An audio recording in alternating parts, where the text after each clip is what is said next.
संध्या का पुनर्जन्म हुआ, उनका विवाह वशिष्ठ जी से हुआ। अरुंधति माता बड़े अच्छे अच्छे बहुत विद्वानों की माँ थी।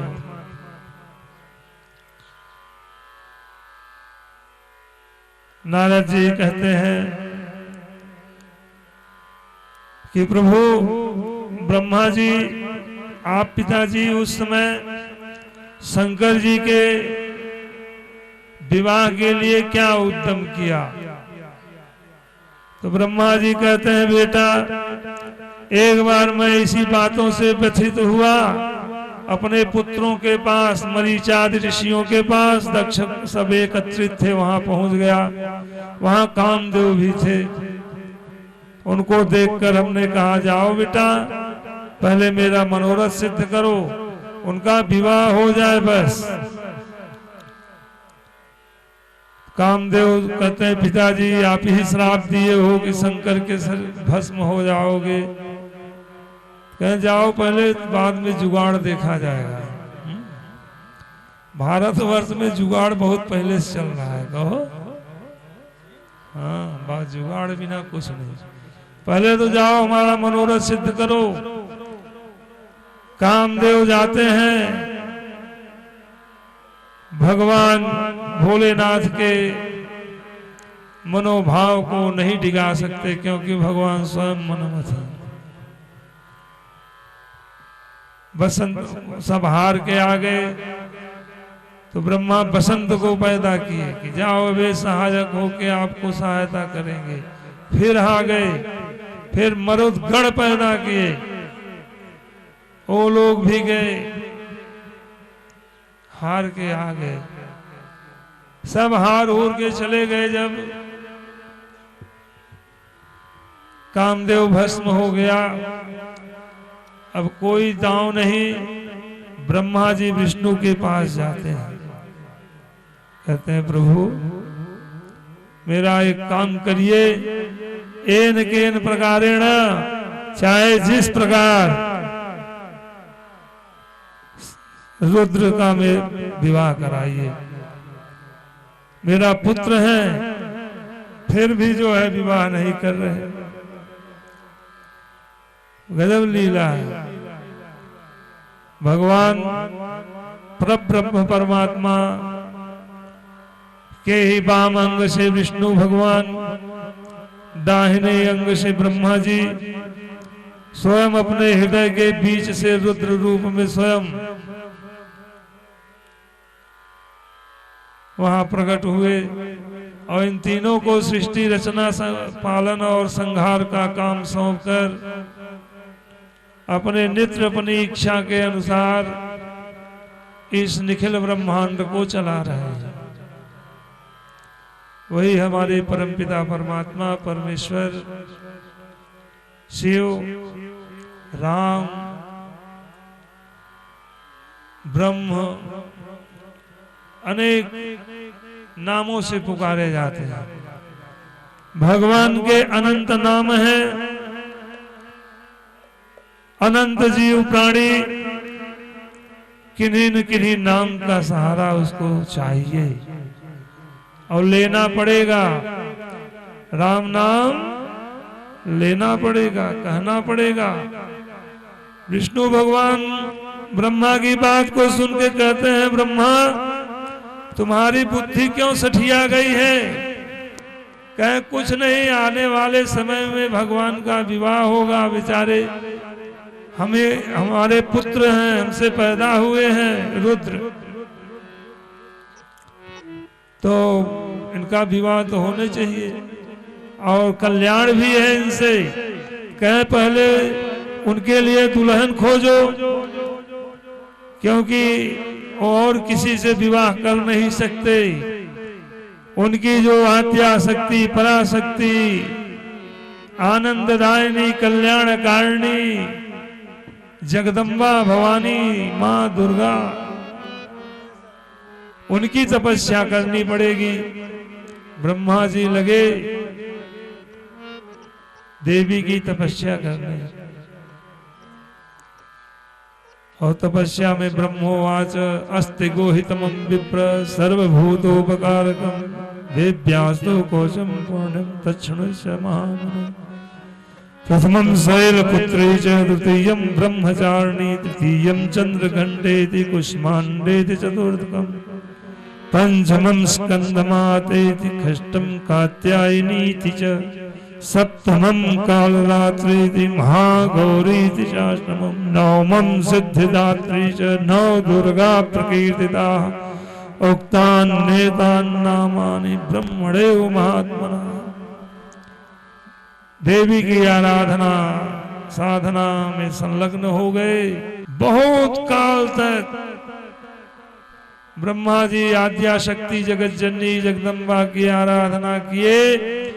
मां प्रकट हुई, कहे ब्रह्मा मैं आपके उद्देश्य को जानना चाहती हूं, सच सच बताना।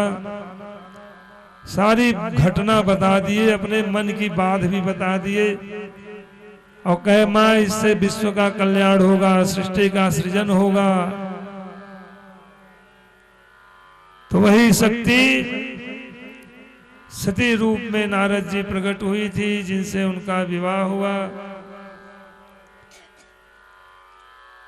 और वो अपने पिता के यज्ञ में अपने शरीर का परित्याग करके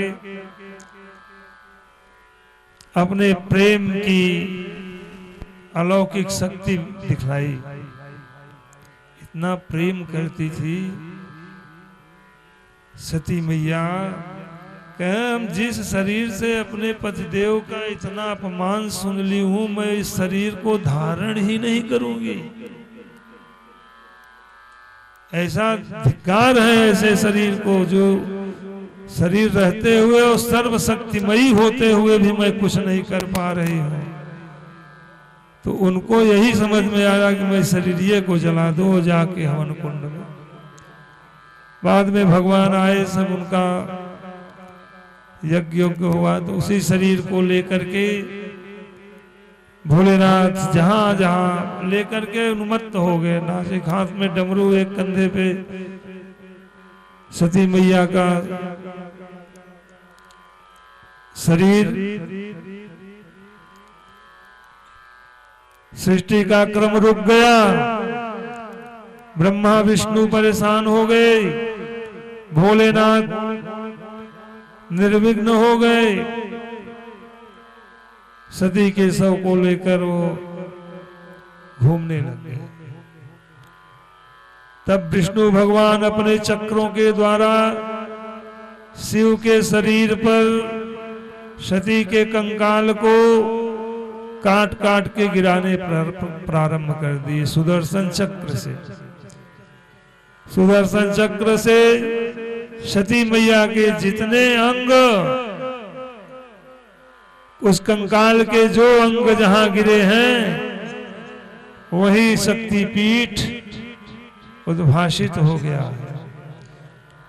वहां स्वयं शक्ति महारानी वहां विराजमान हो गई। उनका दर्शन करने से, उनके यहाँ जाने से बहुत पुण्य होता है, बहुत लाभ होता है। ब्रह्मा के द्वारा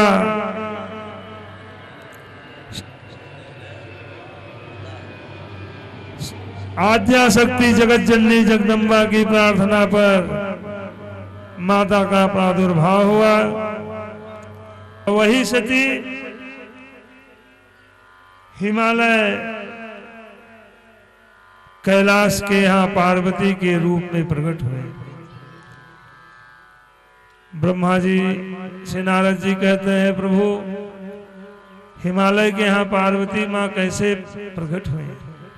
जहाँ आद्या शक्ति जगत जननी जगदम्बा माँ पार्वती भवानी को पुत्र रूप में, जिस पर जब सती महारानी थी और भगवान भोलेनाथ के साथ कैलाश में विचरण किया करती थी, तो मैना महारानी उनको पुत्री ही मानकर सती मैया के रूप में जब थी, तो उनको पुत्री ही मानकर उनकी सेवा किया करती थी, उनका देख रेख किया करती थी। भोलेनाथ और सती मैया विहार करते, मैना महारानी उनकी सारी व्यवस्थाओं का ध्यान रखती थी, सेवा करती थी। सती को देखकर उन्हें अपनी पुत्री ही समझ में आता था। और जिस समय सती महारानी शरीर को छोड़ रही है, उस समय मैना माता की पुत्री होंगी, इसी भावना से वो यज्ञ कुंड में समाहित हो गई। आज ब्रह्मा जी, विष्णु जी, सभी देवता लोग फिर से भगवान के उस विवाह के लिए परेशान। उनको जरूरत पड़ी। तारकासुर नाम का महाबली राक्षस, जिसको भगवान के पुत्र ही मार सकते हैं। और जब से सती का अंग भगवान के शरीर से छूटा, तब से वो अखंड समाधि में चले गए और इस संसार से विरक्त हो गए। उनके अंशावतार, रुद्रावतार शंकर जी, ब्रह्मा विष्णु महेश शंकर इस सृष्टि का क्रम देख रहे हैं।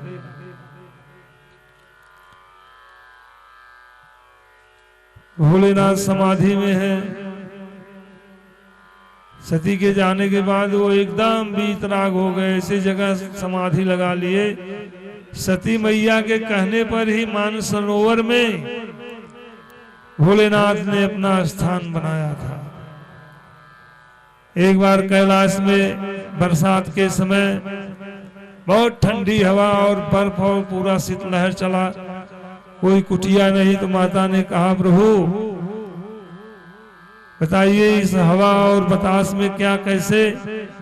भगवान आशय समझकर तुरंत मानसरोवर में जाकर वहां पर निवास स्थान बनाया।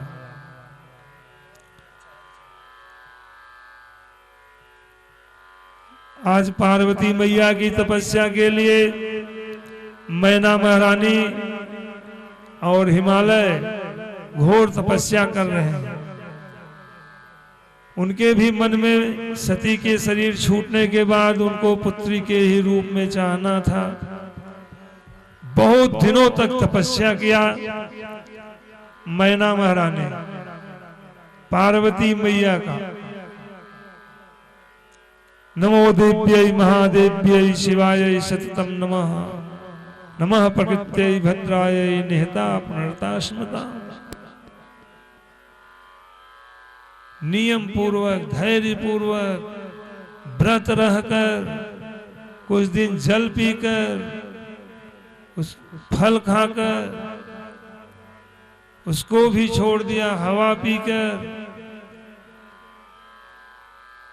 इतनी कठिन तपस्या के बाद माता प्रकट हुई और मनोवांछित वर प्राप्त का आशीर्वाद दिया। कहे कि आप हमारे पुत्री रूप में मिलो। पार्वती मैया ने कहा, ठीक है, मैं आपकी पुत्री रूप में। कहे उसके पहले मुझे पुत्र चाहिए। तो 100 पुत्र का आशीर्वाद मांगा, मुझे 100 पुत्र चाहिए, सब बलवान हो।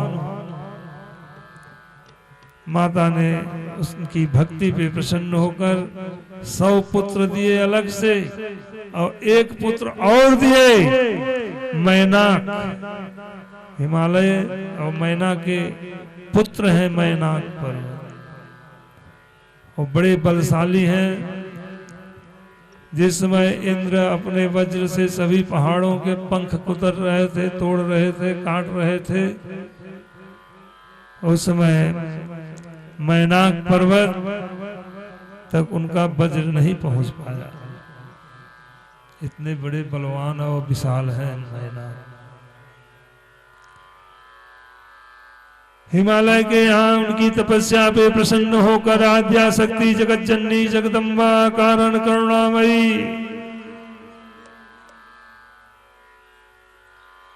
इस पूरे विश्व की जननी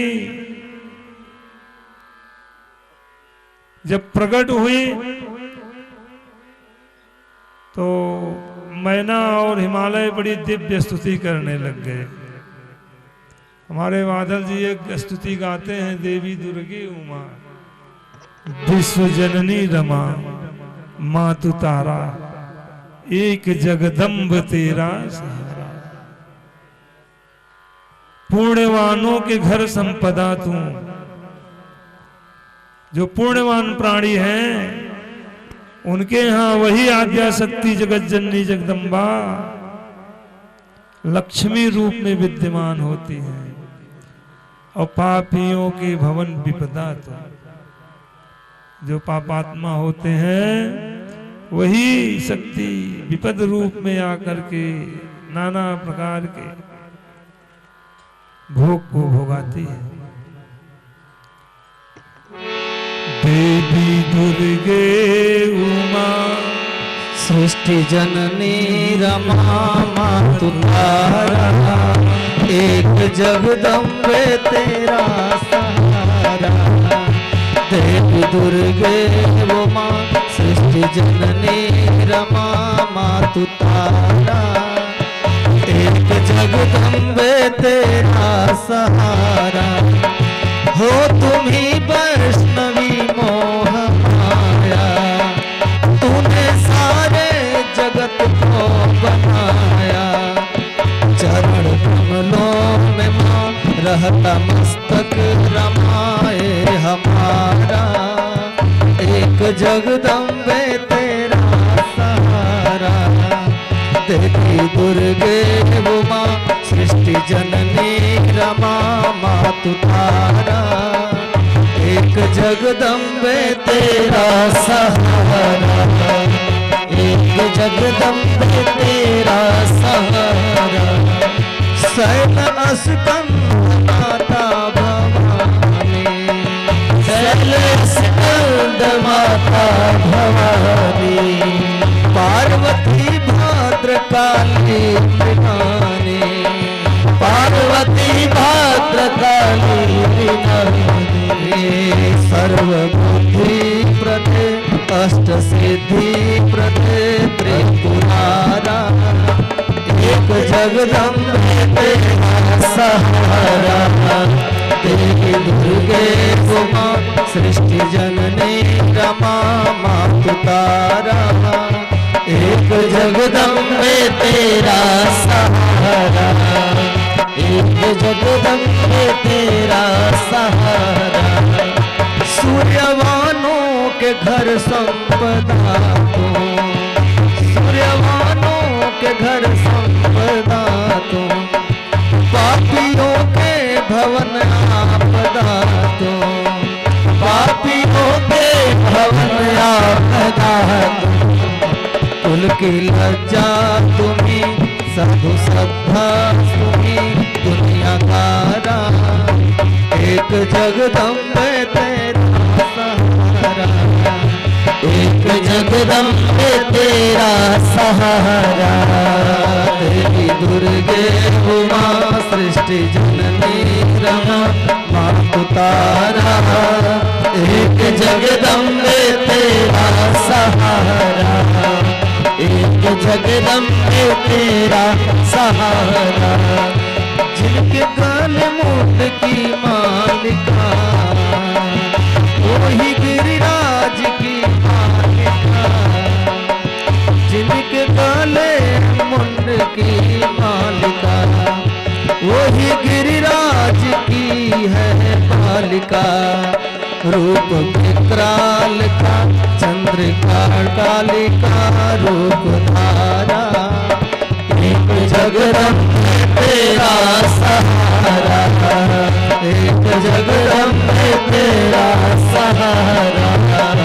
देवी दुर्गे उमा सृष्टि जननी रमा मातु तारा एक जगदम्बे तेरा सहारा। एक जगदम्बे तेरा सहारा। एक जगदम्बे तेरा सहारा। एक जगदम्बे तेरा सहारा। एक जगदम्बे तेरा सहारा। एक जगदम्बे तेरा सहारा। बोलिए इस प्रकार से मैना और हिमालय की तपस्या से माता रानी प्रसन्न हो गई। उनको आशीर्वाद दिया कि मैं आपके यहाँ पुत्री रूप में पैदा होंगी।